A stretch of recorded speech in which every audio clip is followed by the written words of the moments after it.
उदये पुष्पवंतो चित्रोषंदौ तमोनुदौ। हे कृष्ण करुणा सिंधु दीनबंधु जगतपते गोपेश गोपिका कांत राधा कांत नमोस्तुते। तप्त कांचन गौरांगी राधे वृंदावनेश्वरी ऋषभानुसुते देवी प्रणमामि हरिप्रिये। नीलाचल निवासाय नित्याय परमात्मने बलभद्र सुभद्राभ्याम जगन्नाथाय ते नमः। जय श्री कृष्ण प्रभो नित्यानंद श्री अद्वैत गदाधर शिवासादि गौर भक्त वृंद।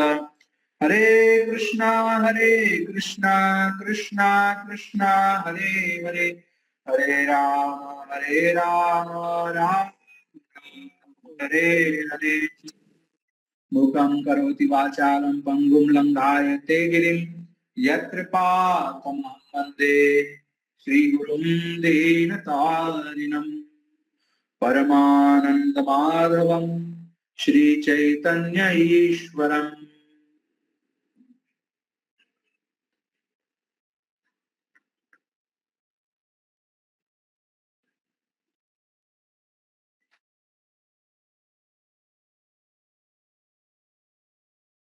हरे कृष्णा हरे कृष्ण हरे कृष्णा। सब लोग हरे कृष्णा हरे कृष्णा हरे कृष्णा हरे कृष्णा। सबको हो रहा होगा कितना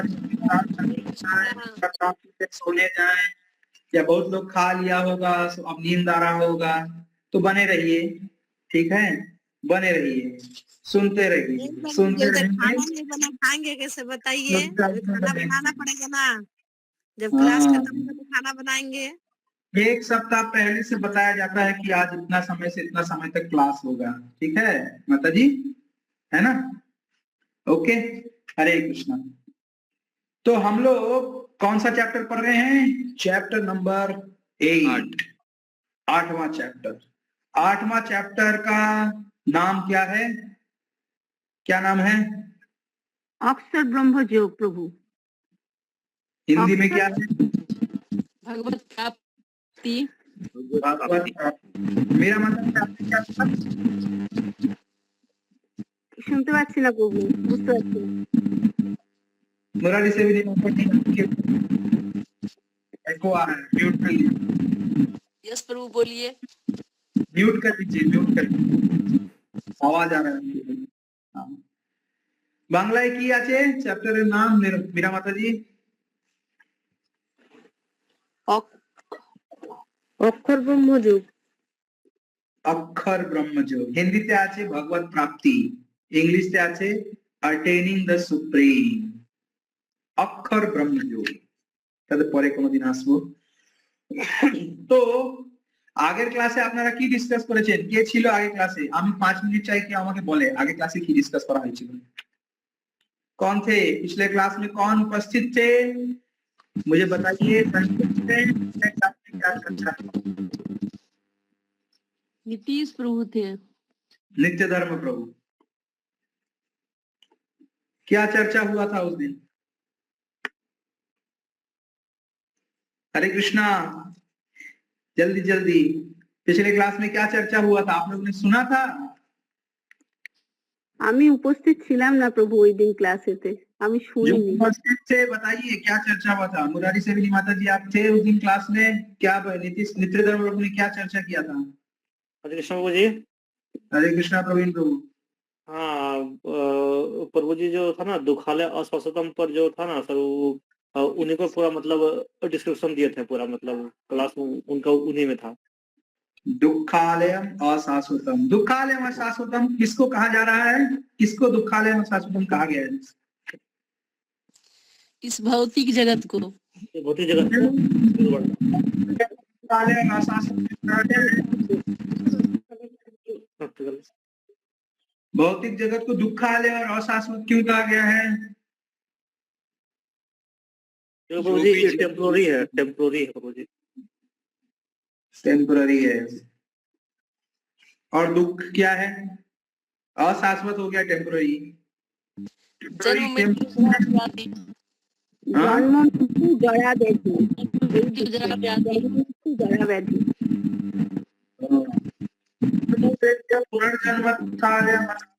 नाप्नुवन्ति महात्मानः संसिद्धिं परमां गता। मुझे प्राप्त करने के बाद भक्ति योगी कभी भी इस अशाश्वत दुख से भरे संसार में लौट कर नहीं आता। श्लोक संख्या 15। तो आज हम लोग जो श्लोक संख्या चर्चा करेंगे उसमें हम लोग देखेंगे किस प्रकार से ये संसार अशाश्वत है, किस प्रकार से इस संसार में ब्रह्मदेव से लेकर के एक चींटी तक कोई परमानेंटली रह नहीं सकता एक ही अवस्था में। बारंबार किस प्रकार से सृष्टि होती है, किस प्रकार से प्रलय होता है, हम लोग इसके ऊपर में आज जो श्लोक चर्चा करेंगे उसमें सुनेंगे। ठीक है, तो हम लोग चर्चा कर रहे हैं श्लोक संख्या 17, जिसमें अभी 17 से लेके 22 तक जो श्लोक है उसमें चर्चा होगा भौतिक जगत और आध्यात्मिक जगत में क्या अंतर है। भौतिक जगत और आध्यात्मिक जगत में क्या अंतर है। भौतिक जगत किस चीज से बना है? भौतिक जगत बना है 5 उपादान और 3 सूक्ष्म उपादान। 5 उपादान पृथ्वी, अग्नि, वायु, जल, आकाश और मन। 8 उपादान भगवान ने चैप्टर नंबर 7 में बताया है। हाँ, पृथ्वी आपनलो वायु कम मन बुद्धि रेव च, है ना, अहंकार यमे भिन्ना प्रकृति अष्टधा। तो 8 प्रकार के भिन्ना प्रकृति से भगवान की बहिरंगा शक्ति से ये भौतिक जगत बना है। और इस भौतिक जगत के सृष्टिकर्ता कौन है? प्रतीत होते हैं ब्रह्मा जी। देखने में लगता है ब्रह्मा जी इस भौतिक संसार को बनाए हैं, लेकिन वास्तविक रूप से जो ये उपादान है पृथ्वी, अग्नि, जल, वायु, आकाश, मन, बुद्धि, अहंकार, ये किससे आ रहा है? इसके सृजनकर्ता या स्रोत कौन है? सोर्स कौन है? स्वयं भगवान। स्वयं भगवान से ये सारे उपादान की प्राप्ति होती है और ये उपादान का प्रयोग करके ब्रह्मा जी इस सृष्टि का रचना करते हैं। जो प्रकट सृष्टि है, 2 प्रकार की सृष्टि है, सर्ग विसर्ग। तो भागवतम में एक श्लोक आता है जो भागवतम के विभिन्न खंडों का, भागवतम के जो टॉपिक्स है उसके बारे में बताता है। श्री शुक उवाच अत्र सर्गो विसर्गश्च स्थानं पोषणमुतय मनवंतरे शानु कथा निरोधो मुक्तिराश्रय। तो अत्र सर्गो विसर्गश्च, सर्ग और विसर्ग 2 प्रकार का सृष्टि होता है। सर्ग मतलब प्राइमरी और अत्र सर्गो विसर्गश्च, विसर्ग मतलब सेकेंडरी। तो प्राइमरी क्रिएशन में भगवान सब कुछ सप्लाई कर देते हैं और सेकेंडरी क्रिएशन, जो सेकेंड लेवल क्रिएशन है, वो ब्रह्मा जी करते हैं। ब्रह्मा जी भगवान के दिए गए उपादानों का प्रयोग करके सृष्टि करते हैं, वो है सेकेंडरी सृष्टि, द्वितीय स्तर का सृष्टि। ठीक है, आज हम लोग थोड़ा ब्रह्मा जी के बारे में जानेंगे। ब्रह्मा जी का जीवन का क्या सीमा होता है ना? ब्रह्मा जी का एक दिन क्या होता है? जैसे हम लोग बार बार सुनते हैं कि कलयुग में व्यक्ति का आयु होता है, कितना आयु होता है कलयुग में शास्त्र के अनुसार? 100 साल का 100 साल का आयु होता है, 100 इयर्स। तो ये 100 साल मनुष्य के गिनती के हिसाब से होता है। हमारा जो वर्ष होता है, जो वर्ष का परिमाण होता है, वर्ष का परिमाण कैसे होता है? सूर्य के परिमाण के हिसाब से। सौर वर्ष उसको बोलते हैं, सौर वर्ष, है ना। या लूनर कैलेंडर जो चंद्रमा के मूवमेंट के हिसाब से होता है। तो हम लोग धरती पे हैं, धरती सूर्य का एक चक्कर काटती है, उसको क्या बोलते हैं? धरती जब सूर्य का एक चक्कर काटती है तो क्या बोलते हैं?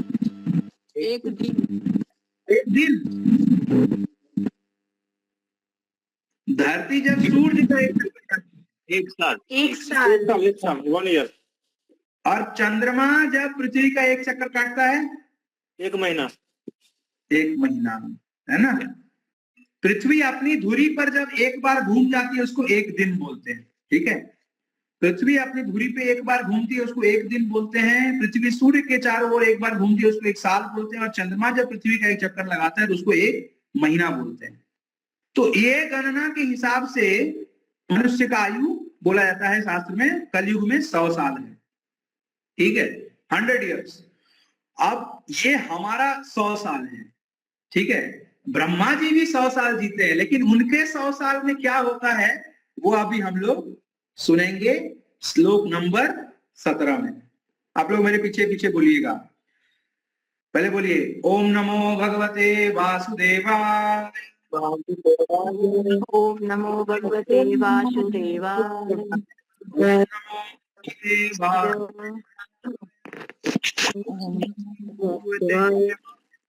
वासुदेवाय। ओम नमो भगवते वासुदेवाय। ओम नमो भगवते वासुदेवाय। भगवद गीता चैप्टर नंबर 8 श्लोक नंबर 17। श्रील प्रभुपाद की जय। सहस्रपर्यन्तम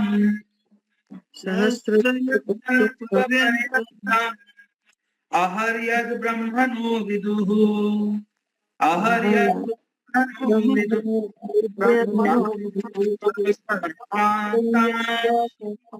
रात्रियुग सहस्रान्ताम् रात्रविदो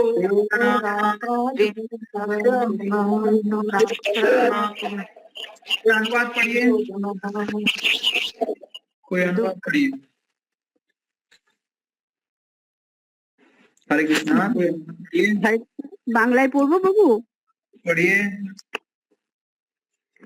মনুষ্য মানের সহস্র চতুর্যুগে ব্রহ্মার একদিন হয় এবং সহস্র চতুর্যুগে তার এক রাত্রি হয়। এভাবে যারা জানেন তারা দিন ও রাত্রির তত্ত্ববেত্তা। এরপর ना तात्पर्य पढ़ा दरकार नहीं दारा। अभी कोई हिंदी में अनुवाद पढ़िए। यस स्वरूप आपका बैकग्राउंड से पता नहीं क्या बोले? आपका बैकग्राउंड से बहुत आवाज आ रहा है। आवाज क्लियर नहीं आ रहा है। आप योगिता प्रभु है, योगिता प्रभु क्या है आपके सामने? प्रिंटिंग कर रहा हूँ। कोई और पढ़िए, मतलब कि आपका आवाज बहुत एको आ रहा है। कोई और पढ़िए। मानवीय गणना के अनुसार 1000 युग मिलकर ब्रह्मा का एक दिन बनता है और इतनी ही बड़ी ब्रह्मा की रात्रि भी होती है। फिर से एक बार पढ़िए। मानवीय गणना के अनुसार 1000 युग मिलकर ब्रह्मा का एक दिन बनता है और इतनी ही बड़ी ब्रह्मा की रात्रि भी होती है। हाँ, तो मानवीय गणना के अनुसार 1000 युग मिलकर ब्रह्मा जी का एक दिन होता है। कितना युग मिलकर ब्रह्मा जी का एक दिन होता है? 1000 युग, मानव का 1000, मानव का 1000 युग, और उतना ही उनका रात का भी अवधि होता है। तो 1000 युग मतलब 1000 युग मतलब क्या? एक युग को बोला कि यहाँ पे चतुर्युग का बात हो रहा है, समझ रहे हैं? एक युग मतलब उसमें सतयुग, त्रेता, द्वापर, कलयुग चारों को मिला के एक महायुग होता है, ठीक है। तो सतयुग, त्रेता, द्वापर, कलयुग को मिला के एक महायुग होता है, और वो महायुग का 1000 युग मतलब 4000 युग मिलाकर ब्रह्मा जी का एक दिन, और 4000 युग मिला के ब्रह्मा जी का एक रात होता है, ठीक है। कोई इसका तात्पर्य पढ़िए। Baburao, you read. या तो तात्पर्य, भौतिक ब्रह्मांड की अवधि सीमित है। यह कल्पों के चक्र रूप में प्रकट होती है। यह कल्प ब्रह्मा का एक दिन है जिसमें चतुर्युग, सत्य, त्रेता, द्वापर तथा कली के 1000 चक्र होते हैं। सतयुग में सदाचार, ज्ञान तथा धर्म का बोलाबाला रहता है और अज्ञान तथा पाप का एक तरह से नितांत अभाव होता है। यह युग 17,000 17,28,000 साल 28,000 वर्षों तक चलता है। त्रेता युग के युग में पापों का प्रारंभ होता है और यह युग 12,16,000 वर्षों तक 12,96,000 12,96,000 years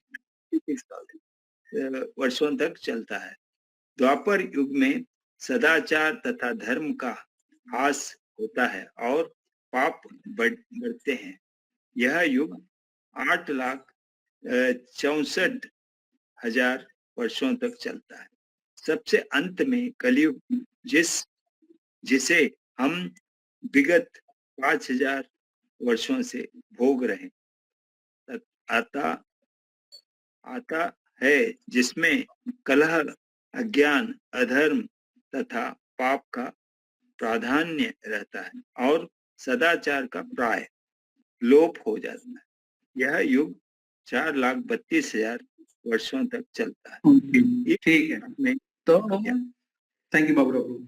तो हमने अभी सुना कि ब्रह्मा का जो दिन होता है इसको बोलते हैं कल्प, और ये कल्प जो है वो 1,000 चतुर्युग को मिला करके होता है और प्रत्येक चतुर्युग में सतयुग, त्रेता, द्वापर और कलयुग होता है।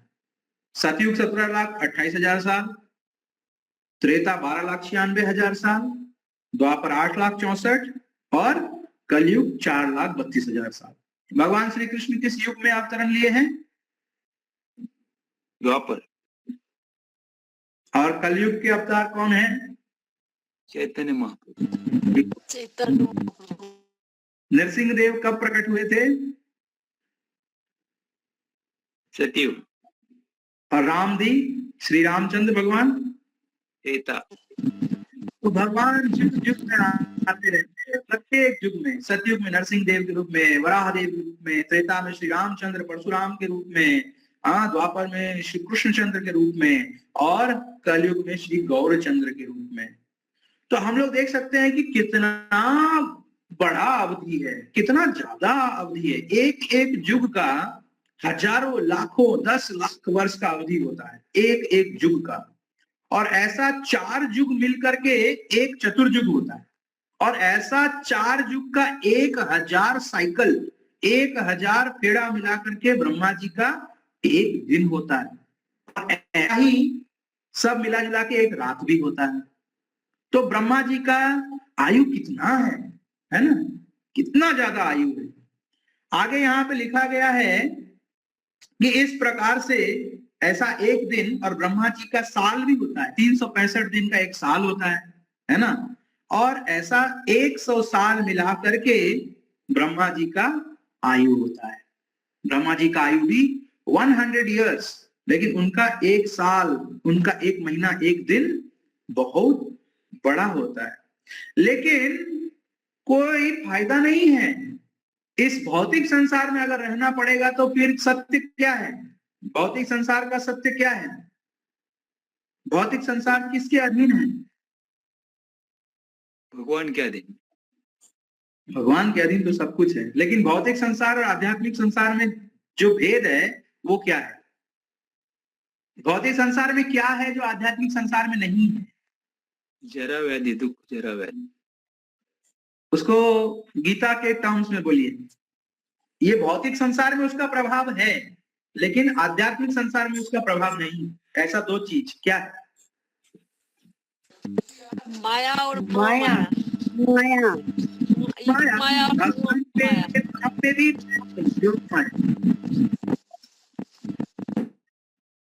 Three modes of nature. Yes, 3 modes of nature. हाँ, देवी ऐसी गुणमया मम माया दुरत्यया मामे ये प्रपद्यन्ते माया में ताम तरन्ति ते। देवी ऐसा गुणमयी, गुण 3 गुण का प्रभाव और काल का प्रभाव। भगवान भौतिक संसार में, भौतिक संसार गुण और काल के अधीन है। भौतिक संसार गुण और काल के अधीन है, लेकिन भगवान का जो आध्यात्मिक जगत है वो चिन्मय धाम है, वहां पे गुण और काल का कोई प्रभाव नहीं है, वहां पे गुण और काल का कोई प्रभाव नहीं है, सब कुछ वहां भगवान से सृजित है साक्षात। ओके, तो गुण और काल के प्रभाव के कारण ब्रह्मा जी का आयु 100 साल की गणना, जो बहुत बड़ा आयु है, बहुत गणना मनुष्य के, यहाँ पे लिखा गया है मनुष्य के गणना के हिसाब से 311 ट्रिलियन, समझे, ट्रिलियन, बिलियनर बोलते हैं ना, बिलियनर, बिल गेट्स, उसका है 100 बिलियन, पैसा है उसके पास 100 बिलियन, और जब 1000 बिलियन हो जाता है तो 1 ट्रिलियन होता है, और ऐसा 311 ट्रिलियन 40 बिलियन ईयर धरती का, इतना आयु ब्रह्मा जी का 100 साल के बराबर होता है। कितना? 311 ट्रिलियन 40 बिलियन। आप लोग पढ़िएगा इसका तात्पर्य में, गिन भी नहीं सकता है, मुंह से उच्चारण करने में भी बहुत मुश्किल होता है, गिनना तो बहुत मुश्किल है। तो इतना बड़ा ब्रह्मा जी का आयु है मनुष्य की गणना के अनुसार, लेकिन यहाँ पे प्रभुपाद लिख रहे हैं तात्पर्य में कि ब्रह्मा जी का आयु गिनती में बहुत अच्छा लगता है, लेकिन बिजली के एक झटके की तरह है, बिजली का एक झटके की तरह है ना। इटर्निटी, अगर हम उसको सच्चिदानंद में, अगर अनंत काल तक के हिसाब से कंपेयर करेंगे, अनंत काल जो जीवन, शाश्वत जीवन से कंपेयर करेंगे, तो ब्रह्मा जी का आयु एक बिजली का फ्लैश, बिजली गरजता है तो कितना देर के लिए दिखता है, बिजली जब गरजता है तो कितने समय के लिए दिखता है? फ्रैक्शन ऑफ सेकंड, एक क्षण के लिए दिखता है बस बिजली, समझ रहे हैं? जब बिजली गरजता है बादल से तो एक क्षण के लिए दिखता है। ब्रह्मा जी का इतना बड़ा आयु है, लेकिन शाश्वत जीवन के साथ तुलना करने पर वो बिजली का एक गरजने के समान है, ओनली एक क्षण के समान। यहाँ पे और भी प्रभुपाद लिखे हैं कि जो कारण सागर है, कारण सागर में कारण रक्षाई विष्णु है ना, कारण रक्षाई विष्णु के श्वास जब छोड़ते हैं तो अनंत कोटि ब्रह्मांड प्रकट होते हैं, और कारण रक्षाई विष्णु जब सांस लेते हैं तो अनंत कोटि ब्रह्मांड विलय हो जाता है, विलीन हो जाता है। तो कारण रक्षाई विष्णु कारण सागर में जब श्वास लेते हैं तो ऐसे अनंत कोटि ब्रह्मांड प्रकट होते हैं, और अनंत कोटि ब्रह्मांडों में अनंत कोटि ब्रह्मा भी प्रकट होते हैं, है ना। और ब्रह्मा का आना और जाना, तात्पर्य में लिखा है अटलांटिक प्रशांत महासागर में बुलबुले के समान, प्रशांत महासागर में बुलबुले के समान। बुलबुला उठता है फूटता है, कितना समय लगता है? बुलबुला का उठने और फूटने में कितना टाइम लगता है, पता लगता है? Fraction of second, fraction of second, क्षण का भी क्षण भर, है ना, उतना। तो यहाँ बताया गया है ब्रह्मा जी मनुष्य के गणना के हिसाब से प्रताप लगता है कि कितना जीते हैं, कितना आयु है ना। हिरण्यकशिपु आके ब्रह्मा जी के पास क्या बोला, क्या चाहिए मुझे? हिरण्यकशिपु जब तपस्या किया तो ब्रह्मा जी से क्या मांगा वरदान, क्या वरदान मांगा? अमर जीवन, है ना, अमरत्व का वरदान मांगा। लेकिन ब्रह्मा जी भी इस संसार में, भौतिक संसार में अमर नहीं है। ब्रह्मा जी को भी जन्म, मृत्यु, जरा और व्याधि से गुजरना होता है। तो इस भौतिक संसार में सबसे ऊंचा पोजीशन ब्रह्मा जी का है। हम लोग ब्रह्म माध्य गौड़ीय वैष्णव संप्रदाय में हैं, हमारे आचार्य हैं ब्रह्मा जी, हमारे संस्थापक, इस गौड़ीय ब्रह्म माध्य गौड़ी वैष्णव संप्रदाय के संस्थापक में है ब्रह्मा जी, है ना। और ब्रह्मा जी का उदाहरण से भगवान यहाँ पे प्रभुपाद दिखा रहे हैं कि ब्रह्मा जी आचार्य भी हैं और इस भौतिक सृष्टि, इस सृष्टि के सृजनकर्ता भी हैं, इस भौतिक सृष्टि को रचते भी हैं। तो उनसे बड़ा पोजीशन इस भौतिक संसार में, इस भौतिक जगत में, भौतिक ब्रह्मांड में और किसी का नहीं है, भौतिक व्यू से देखने पर। लेकिन उनका भी पोजीशन परमानेंट नहीं है ना, उनका भी पोजीशन परमानेंट नहीं है, उनको भी एक ना एक दिन शरीर छोड़ना पड़ेगा। जन्म होता है ब्रह्मा जी का भी, जन्म होता है, बुढ़ापा आता है, रोग भी हो सकता है और शरीर भी छूटेगा ब्रह्मा जी का। लेकिन ब्रह्मा जी का एक विशेषता है, अभी ऐसा नहीं सोचना चाहिए कि ब्रह्मा जी का भी जन्म मृत्यु जरा व्याधि है तो ब्रह्मा जी भी कोई ऐसा पूजनीय नहीं है, ये तो ठीक है एक जीवी है, ऐसा नहीं सोचना चाहिए। क्योंकि ब्रह्मा जी भगवान के अंडर में काम करते हैं, भगवान के निर्देशन में काम करते हैं ब्रह्मा जी। इसलिए ब्रह्मा जी को ब्रह्मा का पोजीशन का ड्यूटी निभाने के बाद भगवत प्राप्ति हो जाता है। समझ रहे हैं?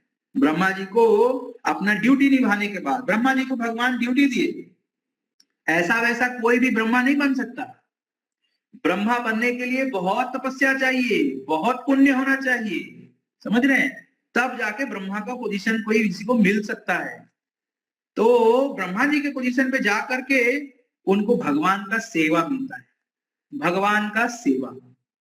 ठाकुर जी उनको सेवा देते हैं कि आपको मैं सृष्टिकर्ता का कार्य करने का सेवा दे रहा हूं। तो ब्रह्मा जी चूंकि ठाकुर जी का सेवा करते हैं तो उनका जब 100 ईयर्स पूरा हो जाता है तो उनको भगवत धाम प्राप्ति हो जाता है ना, क्योंकि वो भगवान के गाइडेंस में काम कर रहे हैं। उसी प्रकार हम लोग हमारे गुरु वृंद के आदेश के अनुसार अगर जीवन पर्यंत जिएंगे, गुरु वृंद के आदेश के अनुसार आदेश पालन करते हुए गुरु वृंद के आदेश अनुसार सेवा करते रहेंगे तो हमारे जीवन के अंत में भी हम लोग भगवत प्राप्ति कर सकते हैं। ठीक है, तो यहाँ पे तात्पर्य में और भी बताया गया है कि जो बहुत उच्च कोटि के सन्यासी होते हैं उनको ब्रह्मा जी का जो प्लेनेट है ब्रह्मलोक, उसका प्राप्ति होता है। उच्च कोटि के सन्यासी जो कि इस भौतिक संसार का सबसे ऊंचा प्लेनेट है, सबसे एलिवेटेड, सबसे सर्वश्रेष्ठ ग्रह है, जो स्वर्ग इत्यादि से भी ऊपर है। लेकिन समय में, काल क्रम में जब प्रलय का समय आता है तो ब्रह्मलोक का भी प्रलय हो जाता है, क्योंकि ब्रह्मलोक भी इस भौतिक संसार के 14 भुवन के अंतर्गत आता है। 14 भुवन माझे, देयर आर 14 प्लैनेटरी सिस्टम, 14 ग्रह मंडल है। पाताल लोक, पाताल, रसातल, तलातल, सुतल, अतल, वितल, है ना, स्वर, भूर, भुवर, स्वर, महर, जनस, तपस, ब्रह्म, ऐसे करके 14 लोक हैं। तो सर्वश्रेष्ठ लोक है ब्रह्मा जी का लोक, जो ब्रह्मलोक है। तो सर्वश्रेष्ठ जीव आत्माएं ब्रह्मलोक जाते हैं, लेकिन ब्रह्मलोक भी प्रलय के समय नष्ट हो जाता है। अंतर इतना होता है कि ब्रह्मा जी चूंकि भगवान के सेवा में लगे रहते हैं तो ब्रह्मा जी को उनके जीवन के अंत में भगवत प्राप्ति हो जाता है, क्योंकि भगवान के डायरेक्ट सेवा में भगवान ने उनको डायरेक्ट आदेश दिया है, डायरेक्ट।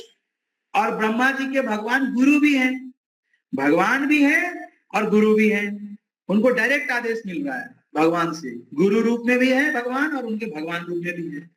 और हमें गुरु के अंतर्गत भगवान का सेवा करना है ना। तो इस श्लोक से हम लोग समझ सकते हैं कि अगर ब्रह्मा का भी पोजीशन मिल जाए, है ना, लेकिन जन्म मृत्यु जरा व्याधि छूटेगा नहीं, जन्म मृत्यु जरा व्याधि और गुण का प्रभाव भी छूटेगा नहीं। अभी देखिए ब्रह्मा जी, शिव जी के अंदर में भी गुण का प्रभाव पड़ जाता है ना। ब्रह्मा जी भी मोहित हो जाते हैं, भगवान का लीला को समझ नहीं पाते हैं। ब्रह्मा जी के प्रार्थना से ही भगवान श्री कृष्ण आविर्भाव हुए थे। ब्रह्मा जी ने देवताओं के रिक्वेस्ट पे जाकर के श्वेत सागर में जाकर के वहां पे प्रार्थना किया, भगवान से प्रार्थना किया, हे ठाकुर जी आप अवतार लीजिए, ये कंस लोक का प्रभाव से धरती दहल रहा है, धरती भार नहीं ले पा रहा है। ब्रह्मा जी ने प्रार्थना किया, भगवान आए और ब्रह्मा जी बाद में भगवान का टेस्ट लेने चले गए, बाद में भगवान का ही टेस्ट लेने चले गए, विस्मृति हो गया, गुण के अधीन है। ये 3 गुण के अधीन हो जाते हैं। ब्रह्मा जी किस गुण के प्रतिनिधित्व हैं? ब्रह्मा जी किस गुण के अवतार हैं? ब्रह्मा जी भगवान जी कितना अवतार है? कौन से गुण के अवतार हैं? रजोगुण के अवतार। रजोगुण के अवतार है ना। शिव जी भगवान के तमो गुण के अवतार है ना। तो शिव जी ब्रह्मा जी के ऊपर भी भगवान का माया प्रभाव कर देता है। ब्रह्मा जी भी मोहित हो जाते हैं। ब्रह्मा जी का भी जन्म मृत्यु जरा व्याधि से गुजरना पड़ सकता है। तो इस संसार में, इस भौतिक संसार में एक छोटा से छोटा चींटी से लेकर के ब्रह्मा जी तक का पोजीशन पे जो भी जीवात्मा जाता है उसको जन्म मृत्यु जड़ा व्याधि और 3 गुण का प्रभाव में रहना पड़ता है कि नहीं? चींटी प्रतीत होता है कि कुछ दिन कुछ महीना जिएगा और ब्रह्मा जी का 100 साल 311 ट्रिलियन 40 बिलियन, समझ रहे? वो गिन भी नहीं सकता। वो लिखने जाएगा तो पेज खत्म हो जाएगा, इतना ज्यादा आयु है। अंतर बस इतना ही है देखने में प्रतीत होता है, लेकिन दोनों के ऊपर में जन्म मृत्यु जरा व्याधि का प्रभाव रहता है और दोनों ही गुण के अधीन है। लेकिन ब्रह्मा जी भगवान के भक्त हैं। ब्रह्मा जी भगवान के भक्त हैं, भगवान के आदेश के अनुसार सृष्टि की रचना करते हैं, इसलिए भगवान का भजन करते हैं हर समय। भगवान का ब्रह्मा कहे चतुर्मुखे कृष्ण कृष्ण हरे हरे, ब्रह्मा कहे चतुर्मुखे कृष्ण कृष्ण हरे हरे, शिव बोले पंचमुखे राम राम हरे हरे। तो ब्रह्मा जी अपने 4 मुख से क्या करते हैं? हरे कृष्णा कृष्णा हरे राम राम राम हरे हरे। अपना 5 मुख से क्या बोलते हैं? हरे कृष्णा कृष्णा कृष्णा हरे हरे हरे, हरे राम राम राम हरे हरे। तो हमें ये सीख लेना चाहिए कि आयु बढ़ जाने से कुछ नहीं होगा, ठाकुर का सेवा करना होगा। अगर ठाकुर का सेवा नहीं है, गुरु का सेवा नहीं है, तो ब्रह्मा का पोजीशन पर रहे या चींटी का पोजीशन पर रहे, कोई फर्क नहीं पड़ता, कोई फर्क नहीं पड़ता, क्योंकि दोनों का ही प्रभाव इस भौतिक संसार का एक ही है।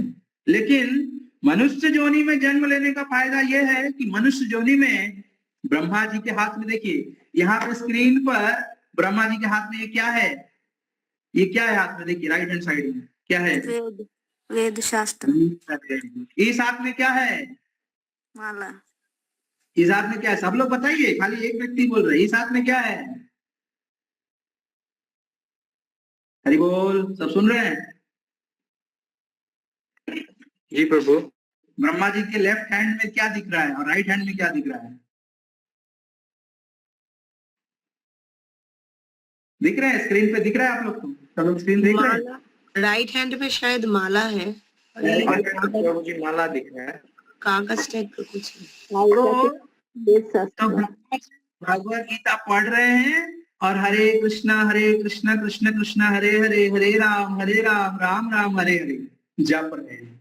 ब्रह्मा जी भगवत गीता, भागवतम, चैतन्य चरितामृत पढ़ रहे हैं निरंतर।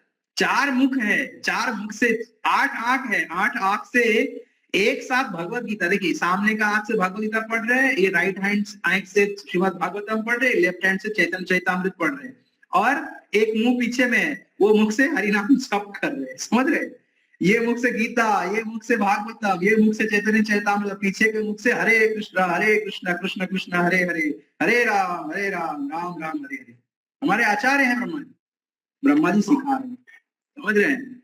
तो हमें भी प्रतिदिन प्रति क्षण भगवान के शरण में रहना होगा, प्रति क्षण। ब्रह्मा जी का आविर्भाव हुआ तो ब्रह्मा जी सोच रहे हैं मैं कौन हूं, मेरा यहाँ पे क्या कर्तव्य है, मेरे पिता कौन है, मेरे को किसने जन्म दिया, कुछ समझ में नहीं आ रहा था उनको। उसी प्रकार से भौतिक संसार में भी जब मनुष्य ठोकर खाता रहता है, संसार का ठोकर खाता रहता है, अपना जीवन में कर्तव्य विहीन रहता है, उसको लक्ष्य का पता नहीं रहता, तो वो भी मन में सोचता रहता है कि मैं क्या हूँ, मैं कौन हूँ, मैं यहाँ पे दुख क्यों झेल रहा हूँ, क्यों बिना मांगे मुझे दुख मिल रहा है। और ब्रह्मा जी उनके हृदय में तभी भगवान आवाज दिए, तपस्या करो। तो प्रभुपाद आचार्य वृंद हमें दिए हैं शास्त्र, हमें जाकर के लोगों के पास शास्त्र को ले जाना चाहिए। जिस प्रकार ब्रह्मा जी को आदेश मिला भगवान से, उसी प्रकार चैतन्य महाप्रभु ने हम सबको आदेश दिया, जा रे देखो तारे बहु कृष्ण उपदेश, जा रे देखो, जाओ सबको बताओ कृष्ण उपदेश, भगवत गीता का प्रचार करो, सबको भगवत गीता का प्रचार, अपना आचार में लाओ और प्रचार करो, तभी जाकर के इस जीवन का कोई वैल्यू है। आचार और प्रचार, दो चीज करके वैल्यू मिलता है। ठीक है, यह है ब्रह्मा का एक दिन। अभी अगला चलते हैं, देखिए यहाँ पे दिखाया हुआ है ब्रह्मा जी का एक दिन का क्या कैलकुलेशन है। ये जो लोग मैथमेटिक्स साइंस का फील्ड पढ़े या फिर जो पढ़े थोड़ा बहुत, जिनको नॉलेज है मैथ्स का, वो समझ सकते हैं। ठीक है, इधर दिया हुआ वैदिक समय का गणना किस प्रकार से होता है।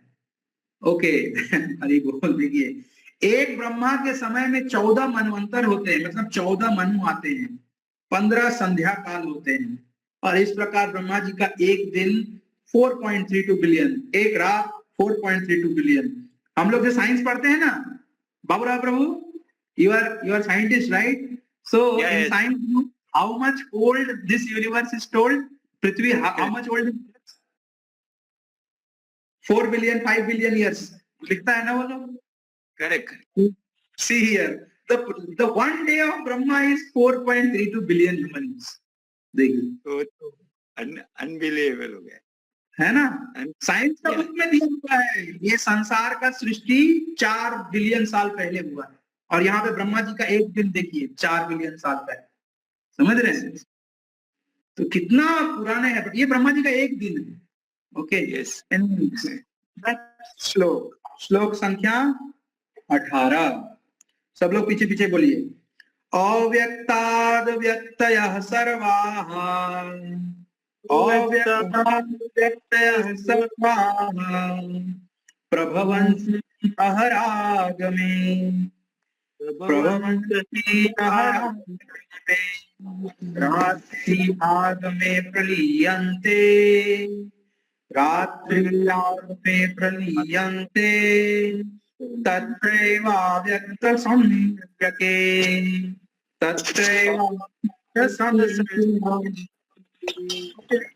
आर के कोई और पढ़िए, कोई बाबूराव प्रभु को छोड़ के और कोई अनुवाद पढ़िए। somebody else।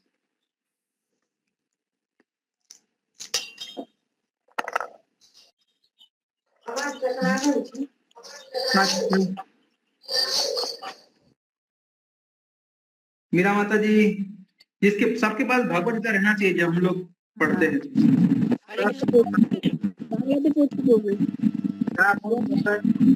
ব্রহ্মার দিনের সমাগমে সমস্ত জীব অব্যক্ত থেকে প্রকাশিত হয় এবং ব্রহ্মার রাত্রির সমাগমে পুনরায় অব্যক্তে লয় প্রাপ্ত হয়। और एक बार पढ़िए। ব্রহ্মার দিনের সমাগমে সমস্ত অব্যক্ত থেকে প্রকাশিত হয় এবং ব্রহ্মার রাত্রির সমাগমে পুনরায় অব্যক্তে লয় প্রাপ্ত হয়। ओके, तो at the beginning of Brahma's day, Brahma के दिन की शुरुआत में all living entities become manifest, सभी जीव प्रकट होते हैं। कब, कहां से? अनमैनिफेस्ट, अप्रकट से प्रकट हो जाते हैं। और जब ब्रह्मा जी का रात्रि होता है तो सभी फिर अप्रकट हो जाते हैं। ठीक है, ओके, अगला श्लोक, श्लोक संख्या 19। भूतग्रामः स एवायं, भूतग्रामः स एवायं, भूत्वा भूत्वा प्रलीयते,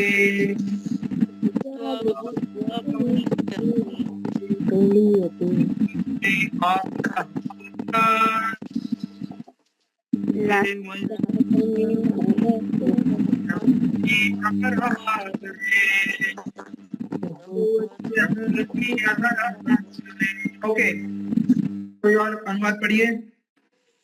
हरे कृष्णा। हरे कृष्णा। हाँ, প্রণাম প্রভু। হ্যাঁ, শ্লোক নাম্বার 19 অনুবাদ।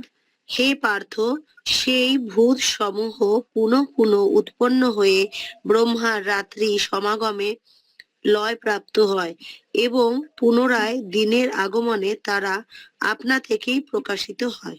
হরে কৃষ্ণ। তাৎপর্যটা পড়ুন একটু।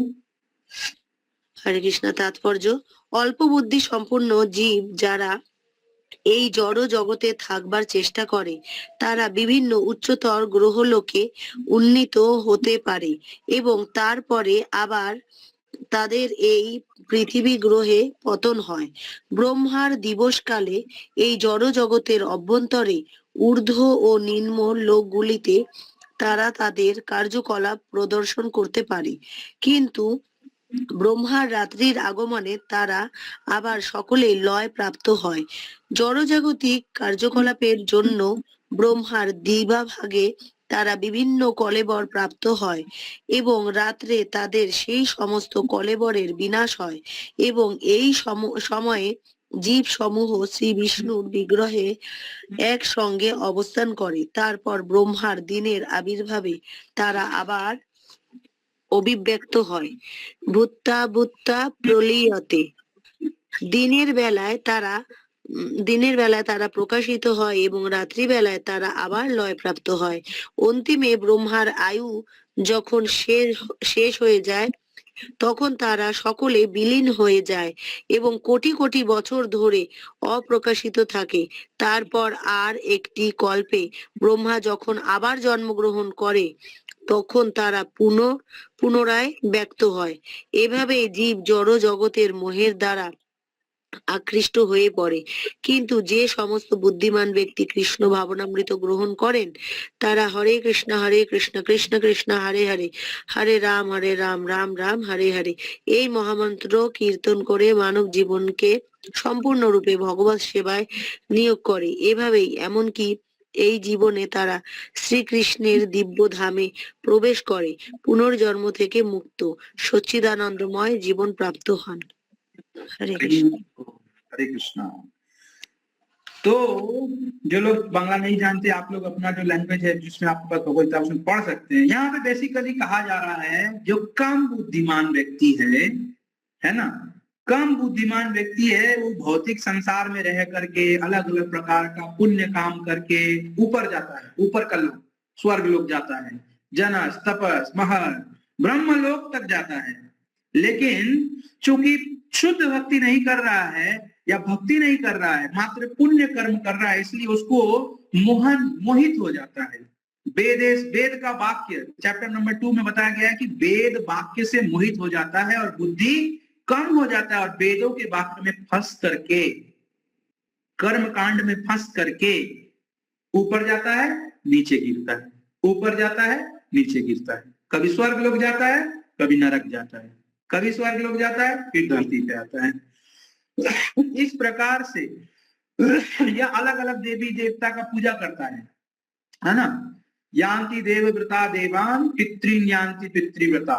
कभी देवताओं का पूजा करता है, कभी पितरों का पूजा करता है, कभी भूत प्रेत का पूजा करता है और इस प्रकार से कभी देवता लोग के पास जाता है, कभी पितर लोग जाता है, कभी भूत लोग जाता है, भूत प्रेत के पास जाता है, यक्ष गंधर्व ये सब बनता है।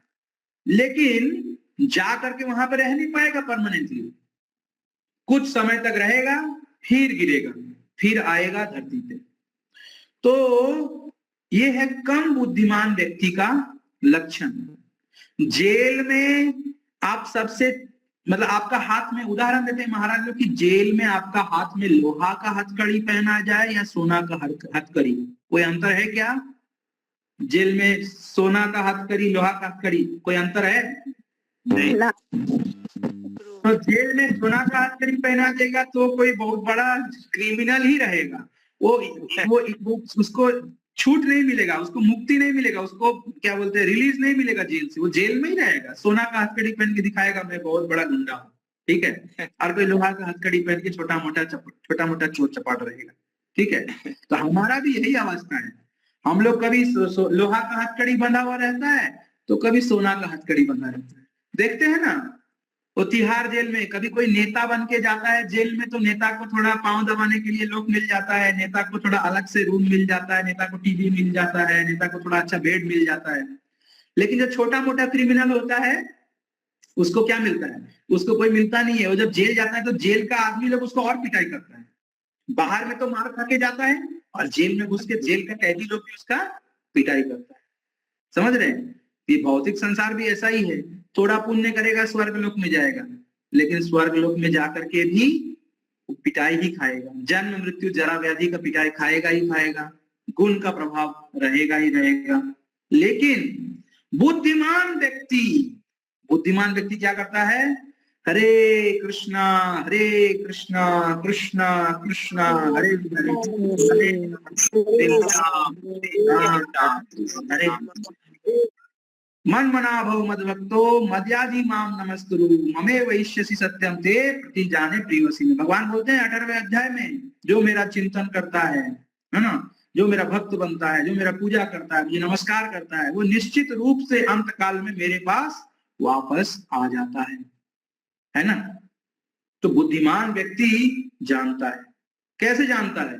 कैसे हमें पता चला है कि हरे कृष्ण महामंत्र का जप करेंगे तो भक्ति हो पाएगा, 4 नियम पालन करेंगे? कैसे पता चला?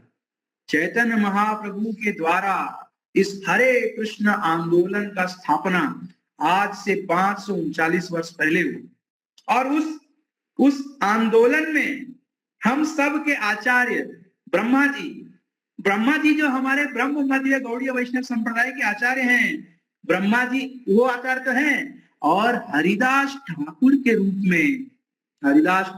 रूप में नाम आचार्य भी हैं। हरि बोल, है ना। ब्रह्म स्वयं ब्रह्म हरिदास है ना। हरिदास ठाकुर ब्रह्मा जी हैं। ब्रह्मा जी इस चैतन्य लीला में ब्रह्म हरिदास के रूप में आते हैं। ब्रह्मा जी जब द्वापर युग में श्री कृष्ण के माया से मोहित हो गए, श्री कृष्ण का परीक्षा लेने गए, और उनके ग्वाल बाल, उनके गौएं जो बछड़े थे, उनको किडनैप कर लिए, है ना। तो भगवान ने फिर से प्रकट कर दिया, और जब वो आके देखे, अरे मैं तो ले गया, ब्रह्मलोक में रखा हूँ, गुफा में डाल के रखा हूँ, ये कैसे इधर पे प्रकट हो गए? तब वो देखे सब विष्णु रूप हैं, सब भगवान के विस्तार हैं। जितने भी ग्वाल बाल हैं, गोप सखा हैं, जितने भी बछड़े हैं, वो सब भगवान का विस्तार है। और तब उनके हृदय में बहुत ग्लानि हुआ, उनके हृदय में बहुत दुख हुआ कि मैं अपने प्रभु को नहीं पहचान पाया, मैं अपने प्रभु को नहीं समझ पाया, मैं अपने प्रभु का अपराध किया, मैं अपने प्रभु के चरणों में अपराध किया, मैंने उनका परीक्षा लेना चाहा। तो उनके हृदय में बहुत ग्लानि हुआ, बहुत दुख हुआ। उन्होंने ठाकुर जी से माफी मांगा। इंद्र जब गोवर्धन लीला में भगवान को भक्तों को परेशान किया, तो भगवान इंद्र को क्षमा कर दिए, क्योंकि इंद्र के एक्शन से भक्त और भगवान एक साथ आए। लेकिन जब ब्रह्मा जी ने किया तो भक्त और भगवान अलग हुए। एक साल तक भगवान के सभी गोप सखा उनसे अलग थे, जो बछड़े थे वो अलग थे। तो भगवान ने उनको ऊपर से माफ कर दिया, लेकिन अंदर से भगवान खुश नहीं थे, और ब्रह्मा जी को ये समझ में आ गया। तो ब्रह्मा जी बहुत दुखी हुए। वो दुखी में प्रायश्चित करने के लिए, तपस्या करने के लिए गए, और उनको किनका तपस्या किए? भगवान के सबसे करुणा अवतार महाबदन्याय कृष्ण प्रेम प्रदायते कृष्णाय कृष्ण चैतन्य नामने गौर तुषे नमः। गौरांग महाप्रभु श्री चैतन्य महाप्रभु का तपस्या करके उनको दर्शन प्राप्त हुआ। चैतन्य महाप्रभु ने बोला, ब्रह्मा जी क्या चाहिए? ब्रह्मा जी ने क्षमा मांगा। ब्रह्मा जी ने कहा, मैं ब्रह्मा के पद पे रह करके मेरे को घमंड हो गया, मैं अपने आप को सृष्टिकर्ता समझ बैठा है प्रभु, और इसमें मैंने अपराध कर दिया आपके चरणों में। मुझे ऐसा जन्म दीजिए जिस जन्म में सदैव आपका स्मरण करूं, सदैव आपका स्मरण करूं, सदैव आपको भजूं, और मुझे अपने जन्म का अहंकार ना हो, मुझे ब्रह्मा के पद का अहंकार ना हो, मुझे ऐसा जन्म दीजिए। तो हरिदास ठाकुर के रूप में, ब्रह्म हरिदास के रूप में ब्रह्मा जी स्वयं हरिदास ठाकुर के रूप में चैतन्य लीला में प्रकट हुए, और उनका नाम निष्ठा, प्रतिदिन 3 लाख नाम जप, लगभग 24 घंटा नाम जप करते थे, और निष्ठा पूर्वक शुद्ध नाम, चैतन्य महाप्रभु ने उनको नाम आचार्य बनाया। किनके कृपा से ब्रह्मा जी को नाम प्राप्त हुआ? किनकी कृपा से? ब्रह्मा जी ब्रह्म हरिदास में नामाचार्य बने। किनकी कृपा से? किनकी कृपा से? चैतन्य प्रदेश मिला, मायापुर नवदीप धाम का आश्रय मिला, है ना। तो गौरांग महाप्रभु भगवान श्री कृष्ण के सबसे करुणामय, है ना। एक भजन है, करुणामय कृपा कीजिए श्री राधे। तो राधा रानी से कृपा करते, करुणामय कृपा कीजिए। लेकिन गौरांग महाप्रभु क्या है? श्री कृष्ण चैतन्य राधा कृष्ण नहीं अन्य। श्रीमती राधा रानी का जो भाव है, प्रेममय भाव, भक्तों के ऊपर भक्त वत्सल भाव है, वो लेकर के चैतन्य महाप्रभु मायापुर नवदीप धाम में आविर्भाव हुए। वहां पे हरिदास ठाकुर के रूप में ब्रह्मा जी उनका सेवा में आए, और भगवान के अनेकों पार्षद, नित्यानंद प्रभु, अद्वैत आचार्य, गदाधर प्रभु, श्रीवास ठाकुर, श्रीवास आंगन में हरिनाम कीर्तन स्टार्ट हुआ। और इन सभी भक्तों के कारण जो मायापुर नवदीप धाम में हरिनाम संकीर्तन आंदोलन का बीज बोया चैतन्य महाप्रभु ने, वो बीज को पूरे संसार में विस्तार करके फैला दिया। हिज डिवाइन ग्रेस, ऐसी भक्ति वेदांत स्वामी श्रील प्रभुपाद मायापुर धाम को सभी जीवों के पास लेकर गए, सभी जीवों को मायापुर धाम का कृपा दिया। यदि प्रभुपाद न हुई तो तौबे की हुई थी, की भावे धोरी ताम दे। मायापुर धाम दिया, जा जाके पाश्चात्य देशों में, अनेक देशों में, भारत में, सबको जा जाके ये गौरांग महाप्रभु का जो प्रेममय कृष्ण भक्ति का जो आशीर्वाद है, कृष्ण प्रेम, जाके सभी जीवों को दिया। ये मायापुर का कृपा है, ये चैतन्य महाप्रभु का कृपा है, और शिला प्रभुपाद का दया है, जो उन्होंने चैतन्य महाप्रभु का इस आंदोलन का इतना दिव्य विस्तार किया। तो इसका बीज बोया श्री चैतन्य महाप्रभु ने। इसका बीज मायापुर नवदीप धाम में, वो नीम का पेड़ के नीचे जहां निमाई का जन्म हुआ, वो योगपीठ, वो श्रीवास आंगन जो योगपीठ से कुछ ही दूर है, वो गदाधर जी का घर, अनेकों भक्त जो मायापुर नवदीप धाम में सब भक्तों का घर है, जो स्थली है जहां पे चैतन्य महाप्रभु अपने चरणों से चले हैं, उन्होंने क्रीड़ा किया है, वहां पे नृत्य किया है, गान किया है, वहां पे हरिनाम आंदोलन 24 घंटा अहर्निश कीर्तन किया है श्रीवास आंगन में। महाप्रभु ने जो ये आंदोलन प्रकट किया, वो मायापुर नवदीप धाम से प्रकट किया। तो यदि वृंदावन जाना है तो मायापुर होके जाना होगा। अगर भक्ति चाहिए, मायापुर का कृपा चाहिए, नवदीप धाम का कृपा चाहिए। अगर भक्ति चाहिए, नवविधा भक्ति का प्रतीक है नवदीप मायापुर धाम। नवविधा, श्रवणम कीर्तनम विष्णु, श्रवणम पाद सेवनम, अर्चनम वंदनम, दास्यम साख्यम आत्मनिवेदनम। किस प्रकार से भक्ति करना चाहिए? भक्ति के नवविधा, श्रवणम कीर्तनम, सब ये नवदीप मंडल जो है, जिसमें 9 द्वीप हैं, कमल के सदृश 8 पंखुड़ियां और बीच में अंतर्द्वीप जहां पे चैतन्य महाप्रभु का आविर्भाव हुआ। ये नवदीप के कृपा के बिना भक्ति नहीं हो सकता। बिना नवदीप का कृपा के भगवान का नाम, भगवान का रूप, भगवान का लीला, भगवान का धाम, सब कुछ भगवान से अभिन्न है। और नवदीप मायापुर धाम की कृपा के बिना भक्ति कर पाना तो असंभव है। कलयुग में कलयुग के अवतार हैं, कृष्ण वर्ण तुषा कृष्णम, सांगो पांगास्त्र पार्षदम, यजंती यज्ञ संकीर्तन प्राय यजंती सुमेधसः। चैतन्य महाप्रभु आएंगे, शास्त्र में लिखा है श्रीमद् भागवतम में, उनके साथ उनके पार्षद आएंगे, उनका धाम आएगा, और जो बुद्धिमान व्यक्ति है वो उस धाम में जा करके भक्ति लेंगे। उनका धाम सबके पास जाएगा, लेकिन जो सौभाग्यवान व्यक्ति है वो उनके धाम में जाकर के अपना भक्ति को पोषण करेगा। अगर भक्ति को सींचना है, भक्ति को बढ़ाना है, तीव्र करना है, जल्दी से जल्दी करना है, तो नवदीप धाम का कृपा के बिना हो पाना संभव नहीं है। बिना नवदीप मायापुर धाम के कृपा के बिना भक्ति में आगे बढ़ना संभव नहीं है। हम जो हरे कृष्ण महामंत्र जप रहे हैं, वो स्वयं भगवान श्री चैतन्य महाप्रभु ने उस नवदीप धाम में उसका बीज बोया है, जो आज इतना विस्तार हो गया है। हर जगह हरे कृष्णा कृष्णा कृष्णा हरे हरे, हरे राम राम राम। उस जगह चारे देखो तारे कहो कृष्ण उपदेश। देखिए हमारा राष्ट्र का प्रधानमंत्री रशिया का पुतिन को क्या दिया गिफ्ट में? भगवत गीता जो चैतन्य महाप्रभु के अनुयायी इसलिए प्रभुपाद ने तात्पर्य देके लिया है। तो चैतन्य महाप्रभु का मर्सी जा रहा है। बिना चैतन्य महाप्रभु के हम लोग कुछ नहीं कर सकते। चैतन्य महाप्रभु नवदीप धाम, ये नवदीप धाम स्वयं श्रीमती राधा रानी के कर कमलों, उनके कर कमलों से निर्मित है, जो उन्होंने स्वयं श्री कृष्ण के लिए प्रकट किया है, क्योंकि उन्हें पता है श्री कृष्ण यहाँ पर चैतन्य महाप्रभु के रूप में लीला करेंगे। तो ये नवदीप मायापुर धाम का कृपा हमें चाहिए, हमेशा चाहिए, निरंतर चाहिए। हम लोग कहीं पे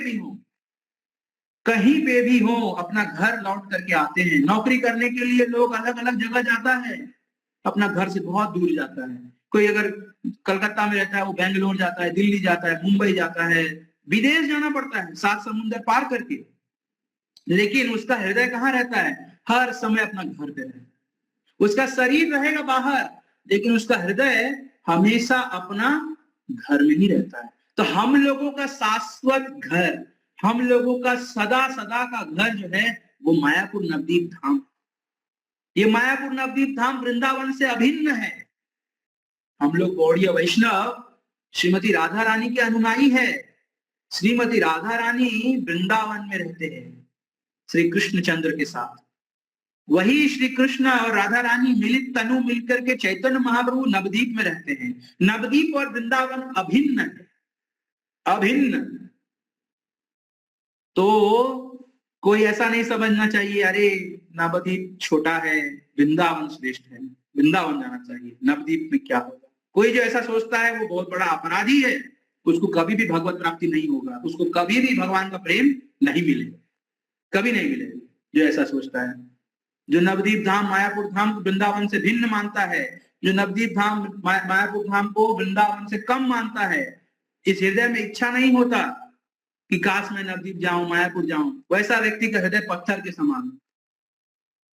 तो हम सबका हृदय पत्थर के समान है, लेकिन उस पत्थर हृदय को चूर चूर करके पिघलाने के लिए चैतन्य महाप्रभु के आंदोलन इस्कॉन में हम लोग जुड़े हैं, जो मायापुर नवदीप धाम में इस विश्व ब्रह्मांड का सबसे बड़ा मंदिर, टेम्पल ऑफ वैदिक प्लैनेटोरियम बना रहा है। हरि बोल, हरि बोल। उसमें एक साथ लाखों भक्त मिलकर के हरिनाम संकीर्तन करके नृत्य करेंगे, गाएंगे, एक साथ आरती करेंगे, राधा माधव पंच तत्व प्रहलाद नरसिंह देव का आरती करेंगे भव्य, एक साथ 50,000 60,000 भक्त मिल करके जब आरती करेंगे। बस कुछ वर्ष, 1 वर्ष का समय बचा है। कैसा दिव्य समय होगा, कैसा दिव्य दर्शन होगा, है ना। तो हमें उस मायापुर नवदीप धाम में, जहां नित्यानंद प्रभु ने इतना, नवदीप महात्मा में नित्यानंद प्रभु जीव गोस्वामी को मायापुर नवदीप धाम ले जाते हैं और उनको नवदीप परिक्रमा कराते हैं। और नित्यानंद प्रभु जब नवदीप परिक्रमा करा रहे होते हैं, जीव गोस्वामी को उनके साथ श्रीवास ठाकुर रहते हैं, और नित्यानंद प्रभु की आंखों से अश्रुपात होता रहता है जब वो बताते हैं यहाँ पे चैतन्य महाप्रभु का जन्म हुआ, यहाँ पे वो घाट पे स्नान करने जाते थे, यहाँ पे वो क्रीड़ा करते थे, यहाँ पे श्रीवास आंगन में अहरनिश कीर्तन करते थे, यहाँ पे श्रीवास ठाकुर और चैतन्य महाप्रभु और हमारे भक्त लोग मिलकर के 24 घंटों कीर्तन करते थे। उनके आंखों से अश्रु निकल रहा होता है नित्यानंद प्रभु के। तो हमें अगर नित्यानंद प्रभु कृपा चाहिए, हमें अगर चैतन्य महाप्रभु की कृपा चाहिए, अगर हमें भक्ति में बने रहना है, टिके रहना है, हमारा जो घर है, हमारा घर है नवदीप मायापुर धाम, गौड़ीय वैष्णव संप्रदाय का घर है मायापुर नवदीप धाम। इसी मायापुर धाम में, नवदीप धाम में हिज डिवाइन ग्रेस श्रील भक्ति सिद्धांत सरस्वती ठाकुर प्रभुपाद ने 1 करोड़ नाम जप किया था और तब प्रचार के लिए बाहर निकले थे। करीबो 1 करोड़ नाम जप किया था। नवदीप मायापुर में बैठ करके भक्ति सिद्धांत सरस्वती ठाकुर ने 1 करोड़ नाम जप किया, शक्ति अर्जन किया, नवदीप से पोषण लिया, मायापुर धाम से आशीर्वाद लिया और तब जाके गौड़ीय मठ स्थापन किए, जाके प्रचार किए। हमारे हिज डिवाइन ग्रेस एसी भक्ति वेदांत स्वामी श्रील प्रभुपाद को इंस्ट्रक्शन दिए कि पाश्चात्य देश में जाकर के अंग्रेजी भाषा में प्रचार करो।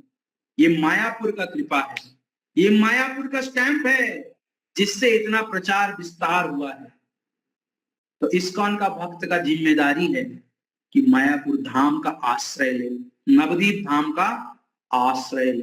बिना नवदीप धाम का, जो सुबह उठ करके प्रातः स्मरण करता है नवदीप धाम के 9 द्वीपों का दिया हुआ है, उसको भक्ति, प्रेम भक्ति, दिव्य प्रेम भक्ति प्राप्त हो। जो सुबह सुबह उठ के नवदीप धाम के 9 द्वीपों का स्मरण करता है, मात्र स्मरण से, ये महत्व है। तो उस नवदीप धाम में जब हम लोग चलेंगे, उस नवदीप धाम में चलेंगे, भ्रमण करेंगे, भगवान का दर्शन करेंगे, चैतन्य महाप्रभु का प्रेम का अभिलाषा करेंगे, तो कितना कृपा होगा।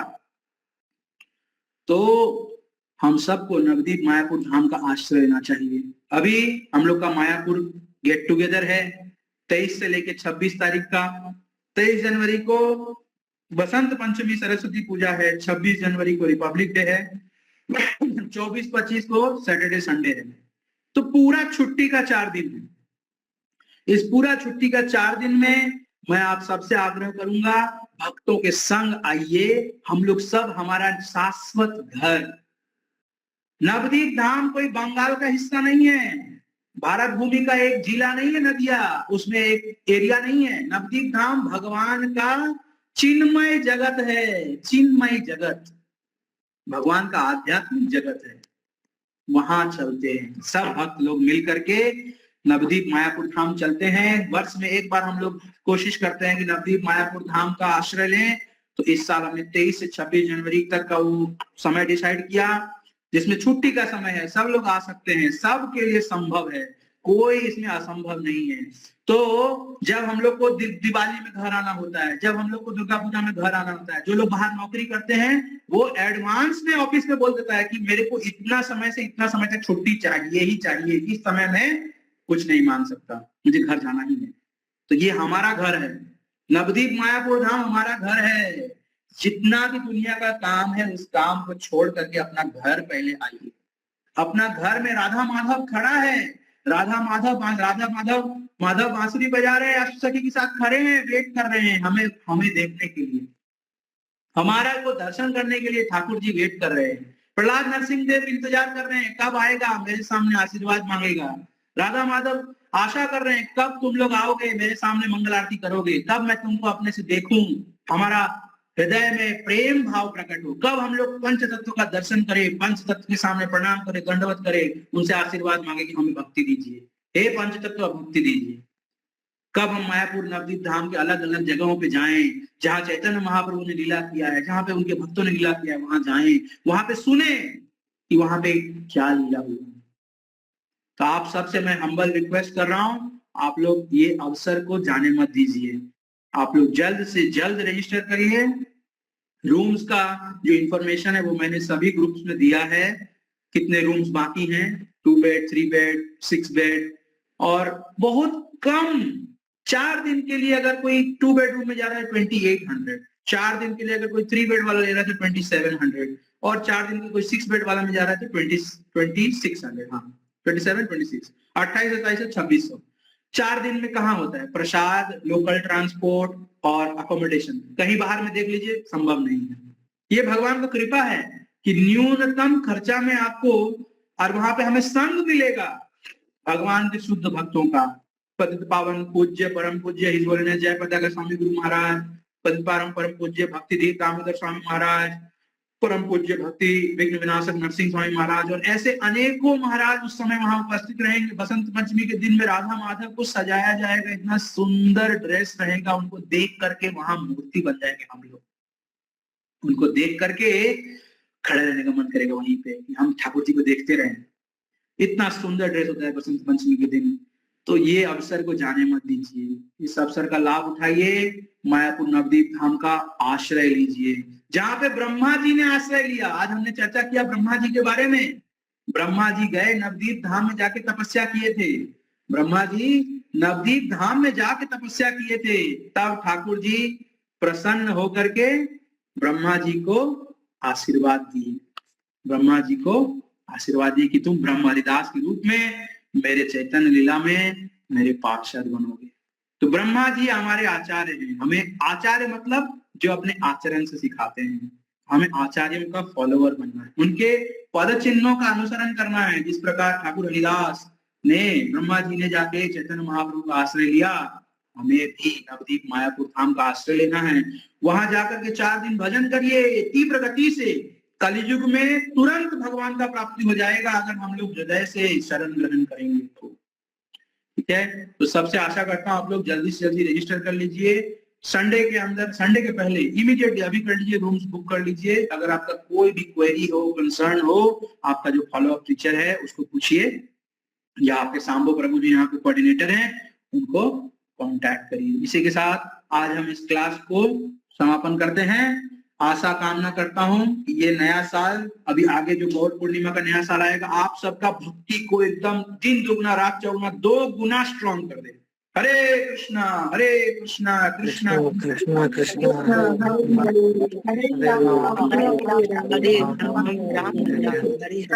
वैष्णव वृंद की जय, जगत गुरु श्रील प्रभुपाद की जय, श्रीमद् भगवत गीता की जय, मायापुर धाम की जय। को इस पृथ्वी पर आना नहीं होगा, इस भौतिक दुनिया में आना नहीं होगा, तो फिर शिव और ब्रह्मा वो भी, उनका भी जन्म और मृत्यु होता है, फिर हम कैसे अमर हो सकते हैं? शिव जी का जन्म, शिव जी भगवान की दृष्टि है, शिव जी भगवान की दृष्टि है। शिव जी का मृत्यु नहीं होता। जब प्रकृति स्थूल है, ठीक है, प्रकृति स्थूल है, वो अपने आप में चलायमान नहीं, समझ रहे? प्रकृति अपने आप से नहीं आ रहा ब्रो, आप म्यूट कर लीजिए। आप लोग आ रहे हैं, बाकी लोग को आ रहा है, बाकी लोग को आवाज आ रहा है? हरे कृष्णा जी प्रभु। जी प्रभु। तो शिव जी का मृत्यु नहीं होता है। शिव तत्व एक बहुत गहरा तत्व है, तो शिव जी का मृत्यु नहीं होता है। ठीक है, नंबर 28 शिव तत्व है, ब्रह्मा जी जीव है। ठीक है, शिव जी भगवान के दृष्टि है, शिव जी भगवान के दृष्टि है। जब प्रकृति अपने आप में रहती है तो उसमें कोई एक्टिविटी नहीं होता है, चलायमान नहीं होता है। जब भगवान महाविष्णु अपने चक्षु से प्रकृति पे दृष्टिपात करते हैं तो प्रकृति में हलचल होता है, तब प्रकृति में गुण का प्रवेश होता है, तब प्रकृति के अंदर जीव आच्छादित होते हैं। भगवान सबके पिता हैं और प्रकृति भौतिक जगत के माता है। तो प्रकृति के गर्भ में भगवान के दृष्टिपात से जीव प्रवेश करता है, गुण प्रवेश करता है, और ये जो दृष्टि है ये है शिव। ये जो दृष्टि है ये शिव है, समझ रहे हैं? तो शिव जी का कभी भी मृत्यु नहीं होता है। और जहां तक बात है कि हम कैसे अमर हो जाएंगे, तो ये हमारा समझने का या हमारा चीज नहीं है। भगवान बोल रहे हैं कि मेरा धाम यद गत्वा न निवर्धन्ते तद धाम परमम मम, सच्चिदानंद चिन्मय धाम है भगवान का। ये कौन कह रहा है, कौन बता रहे हैं? स्वयं भगवान बता रहे हैं, समझ रहे हैं? तो शास्त्र प्रमाण है, शास्त्र माता है, समझ रहे हैं? शास्त्र में बताया है। अब शास्त्र में लिखा है, आप प्रभुपाद का तात्पर्य पढ़िए, है ना? माता से पता चलता है कि पिता कौन है ना? शास्त्र को पढ़िए, श्रील प्रभुपाद का कमेंट्री पढ़िए, परपट पढ़िए, सब जगह भगवान ने शास्त्री दिया है। हाँ, माँ में वैश्य सत्यम ते प्रति जाने प्रियोसी में, तुम मेरे पास लौट करके आएगा। अंत काले च माँ में शरण मुक्ता कलेवरम, जो अंत काल में भगवान का स्मरण करता है उसको मुक्ति प्राप्त हो जाता है, भगवान का धाम प्राप्ति होता है। किस प्रकार लोग भगवान का धाम प्राप्त किए हैं, लौट कर गए, श्रीमद् भागवतम में अनेकों उदाहरण दिए गए हैं। देखिए, पढ़िए, शास्त्र पढ़ेंगे तो पता चलेगा ना। शास्त्र मैं कहां से बोलूंगा, मैं भी शास्त्र से ही बोलूंगा, आपके पास शास्त्र उपलब्ध है। माता जी, कोई क्वेश्चन है? शिव जी भगवान का गुणावतार है। श्रीमद् भागवतम के द्वितीय स्कंद में या फिर फर्स्ट कैंटो में ही भगवान का जितना भी अवतार है उसके बारे में बताया गया है। ब्रह्मा जी भगवान के गुणावतार हैं, शिव जी भगवान के गुणावतार हैं। तो कृष्ण दूध की तरह है, दूध से दही बन सकता है लेकिन दही दूध नहीं बन सकता। तो कृष्ण शिव के रूप में गुणावतार लेकर के आ सकते हैं लेकिन शिव जी कृष्ण नहीं बन सकते, इसलिए नाम अपराध है। शिव ब्रह्मा आदि देवताओं के नाम को भगवान के नाम के समान या उससे भिन्न पर,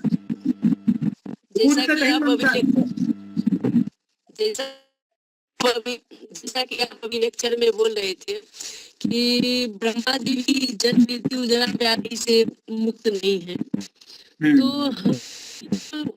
कैसे भगवान के धाम जाकर अमृत को प्राप्त कर सकते हैं? आपने ये तो सुना ब्रह्मा जी जन्म मृत्यु जरा व्याधि गुण के अधीन है, ये भी सुना कि ब्रह्मा जी अंत में सेवा कर रहे हैं ठाकुर जी का पूरा जीवन, इसलिए लास्ट में भगवान के धाम चले जाएंगे, ये भी सुना कि नहीं?